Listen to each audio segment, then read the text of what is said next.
President Joe Biden marked the 75th anniversary of the Holocaust today, remembering the 6 million Jewish people who were killed. In his speech, Biden affirmed America's support for Jewish people and for Israel and condemned anti-Semitism. We've seen a ferocious surge of anti-Semitism in America and around the world. On college campuses, Jewish students blocked, harassed, attacked while walking to class. Anti-Semitism, anti-Semitic posters, slogans calling for the annihilation of Israel, the world's only Jewish state. Too many people denying, downplaying, rationalizing, ignoring the horrors of the Holocaust. On October 7th, and White House correspondent Laura Barone Lopez joins me now. So, Laura, tell us, why did President Biden decide to deliver this speech now? The White House sources that I talked to today told me that the president views the increase in anti-Semitism and hate speech as something that is at crisis levels right now. This is a wider trend, Amna, that started well before the Hamas attack on October 7th. And for the president, this is ultimately a continuation of why he ran in 2020 when he saw neo-Nazis marching in Charlottesville chanting, quote, "Jews will not replace us." And so this is something that he wanted to confront head on.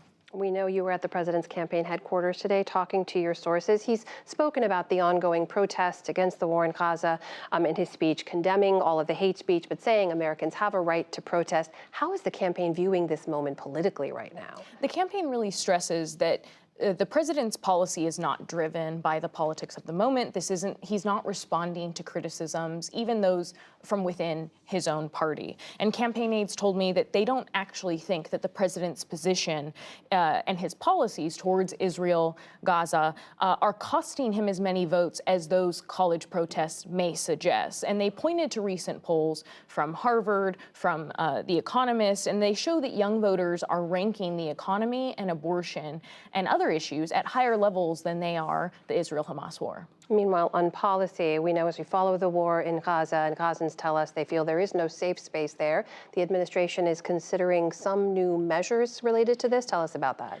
That's right. 3 sources familiar with the administration's thinking told me that the White House is considering allowing certain Palestinians with U.S. ties refugee status. That would be Palestinians that have family members that are either U.S. citizens or have permanent resident status. Now, Amna, it's important to say that this is in the very early stages of consideration, and it was something that was first reported by CBS News, but we've confirmed it. It's, to be clear here, it's not something they've officially announced yet from the White House, right? That's right. So the White House officially has just said from the podium that they're constantly evaluating policy proposals that would further support Palestinians who have U.S. family members that are citizens and who may want to join them in the United States, but that they have nothing to announce on this front at this moment. Something else that a White House aide told me is that since the start of the Israel-Hamas war, the U.S. has helped more than 1,800 American citizens and their families leave Gaza and come to the United States. They've also helped some children who need dire medical care get care at hospitals in the region. I know you've been looking into this more deeply, too. What obstacles stand in their way if they were to move forward with something like this? And where does it fit into the larger administration efforts on refugees? I spoke to Krish O'Mara Vignarajah, who's the president of Global Refuge. That's a refugee resettlement organization, Amna, and she said that the biggest obstacles she thinks to carrying out a plan like this would be more political than they are logistical. I think it's important to understand that program applicants who come through the refugee resettlement program are some of the most extremely vetted of any immigrants seeking to come to the U.S. This is a program that has a long-standing history. It has had bipartisan support. And unfortunately, the fear-mongering that we are seeing today resembles what we saw in 2015 when it came to Syrian refugees, which we saw was thoroughly unfounded and unnecessary. Now, Vignarajah said that what's important distinction here is that if Palestinians are allowed in through the refugee program, that could take years, Amna. It's not something that is quick. It would allow them, though, some type of more permanent protected status in the U.S. versus humanitarian parole, which is what we've seen the administration use and allow Afghans and Ukrainians use that program to come to the United States, those that are fleeing conflicts. And humanitarian parole is a faster process, but it only allows for temporary protected status in the United States. So they could very well end up considering humanitarian parole as something that would be much more expeditious for allowing Palestinians in. Another point on this, though, is that it would require close coordination with Egypt. And of course, there are some fears amongst Egyptian officials, Vigna Raja said, as well as amongst Palestinians, that if they were to ultimately evacuate, if more were to evacuate Gaza, that they may not be let back in by the Israeli government. And we know when news of this proposal came out, former President Trump did attack it.